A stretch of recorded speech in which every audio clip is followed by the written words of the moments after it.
Degree छ काम छैन, यो नेपालीको सबैभन्दा यो भिडियो त्यो हरेक युवाहरूको लागि हो जसले 4 वर्ष लगाएर डिग्री चाहिँ पाए, तर 4 रुपियाँ कमाउनको लागि अझ पनि धाउधौ गरिरहेको छ। अब कुरा गरौँ एजुकेसन सिस्टमको रियालिटी। नेपालमा 4 वर्ष लगाएर ब्याचलर पढ्नुपर्छ, तर 4 वर्षमा के सिकाउने? थ्योरी,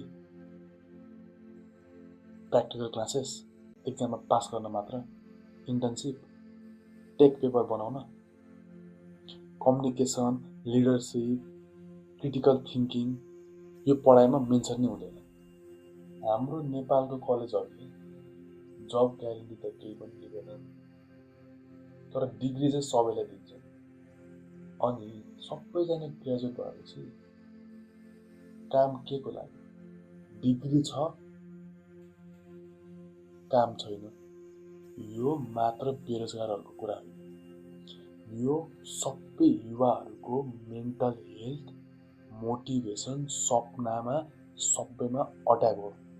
म त इन्जिनियर भएँ यार, के हो र? अनि के गर्नु जस्तो आजकल के गर्ने यार, घरमै बसिरहेको छु। एमबिए कम्प्लिट भएर रिटेलमा काम गरिरहेछ। नेपालको अनइम्प्लोइमेन्ट रेट 20% छ। एभ्री इयर हरेक वर्ष लाखौँ स्टुडेन्टहरू कलेज जोइन हुन्छ, तर काम पाउने नियमित छैन। काम पाइहाल्यो भने पनि लो स्यालेरी, त्यो बढ्दै बढ्दैन। अनि इज्जत त तपाईँ हामीहरूलाई थाहा छँदै छैन। अब सिस्टम कसरी भन्छ त? यसमा रेस्पोन्सिबल को? गभर्मेन्ट पोलिसी बनाउँछ तर इम्प्लिमेन्टेसन छैन, बालै छैन नि। कलेजहरू मस्त बिजनेस गरिरहेको छन्। सर्टिफिकेट दिन्ला, जब चाहिँ तिमी आफै खोज है। अनि आउँछ सोसाइटी, पढ मात्रै भन्छ, कुन फिल्डमा पढ्ने, के पढ्ने, केही पनि गाइडेन्स छैन। युवाहरू कन्फ्युज छन्, फ्रस्ट्रेटेड छन्, के गर्ने केही पनि थाहा छैन। त्यही भएर सबजना देश छोडिरहेछन्। यसको समाधान के त? अब देयर इज होप, तर सुरु हामीबाटै गर्नुपर्छ।